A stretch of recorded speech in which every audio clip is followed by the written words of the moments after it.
Assalomu alaykum, hurmatli ommaviy axborot vositalari vakillari, qadrli hamkorlar va aziz yurtdoshlar. Asaka Bank tomonidan kichik biznes subyektlarini qo'llab-quvvatlash, ular uchun qulay moliyaviy shart-sharoitlar yaratish hamda tadbirkorlikni rivojlantirish ustuvor yo'nalishlardan biri sifatida belgilangan. Joriy yilning birinchi choragi davomida bank tomonidan jami 1528 ta kichik biznes subyektiga 710 milliard so'm miqdorida kredit mablag'lari ajratildi. E'tiborli jihati shundaki, ushbu kreditlarning asosiy qismi soddalashtirilgan skoring tizimi orqali ajratilmoqda. Natijada kredit ajratish jarayoni avvalgi 3-5 kundan 1-2 kungacha qisqartirildi. Bugungi kunda kichik biznes subyektlari uchun qator zamonaviy va qulay kredit mahsulotlari taklif etilmoqda. Jumladan, biznes onlayn kredit mahsuloti orqali tadbirkorlar ortiqcha hujjatlarsiz uchinchi shaxs kafilligi asosida 500 million so'mgacha kredit olish imkoniyatiga ega bo'lmoqda. Ushbu mahsulotning yana bir muhim jihati qaror qabul qilish jarayoni to'liq avtomatlashtirilgan bo'lib, kredit natijasi 15 daqiqa ichida aniqlanadi. Shuningdek, oson kredit mahsuloti doirasida soddalashtirilgan tartibda 5 milliard so'mgacha mablag'lar ajratish yo'lga qo'yilgan. Davlat dasturlari doirasida ham tadbirkorlar qo'llab-quvvatlanmoqda.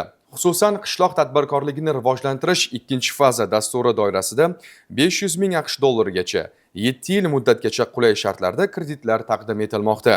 Yoshlar tadbirkorligini rivojlantirish maqsadida yosh tadbirkor dasturi doirasida 2,5 milliard so'mgacha 5 yilgacha 18% stavkada imtiyozli kreditlar ajratilmoqda. Bundan tashqari, kelajakka qadam dasturi orqali oliy ta'lim muassasalari bitiruvchilarini ish bilan ta'minlashga qaratilgan loyihalarni moliyalashtirish yo'lga qo'yilgan bo'lib, har bir ishga qabul qilingan bitiruvchi uchun 1 milliard so'mdan jami 5 milliard so'mgacha kreditlar ajratish imkoniyati yaratilgan. Tadbirkorlarning ko'chmas mulkka bo'lgan ehtiyojini qondirish maqsadida biznes ipoteka mahsuloti joriy etildi. Unga ko'ra, 30% boshlang'ich badal to'langan holda 3 yilgacha 0% stavkada kreditlar taqdim etilmoqda. Shuningdek, avtotransport vositalariga bo'lgan talabni qondirish maqsadida mahalliy ishlab chiqaruvchilar bilan hamkorlikda 5 yilgacha 30% boshlang'ich badal asosida 0% dan boshlanuvchi avtokreditlar taqdim etilmoqda. Mijozlar bilan ishlash yo'nalishida ham ijobiy natijalar qayd etildi. Xususan, 2026-yilning birinchi choragida bank tomonidan 2238 ta yangi mijoz jalb qilindi. Shu bilan birga, naqdsiz hisob-kitoblarni kengaytirish maqsadida 1523 ta tadbirkorlik subyekti QR kodlar bilan ta'minlandi.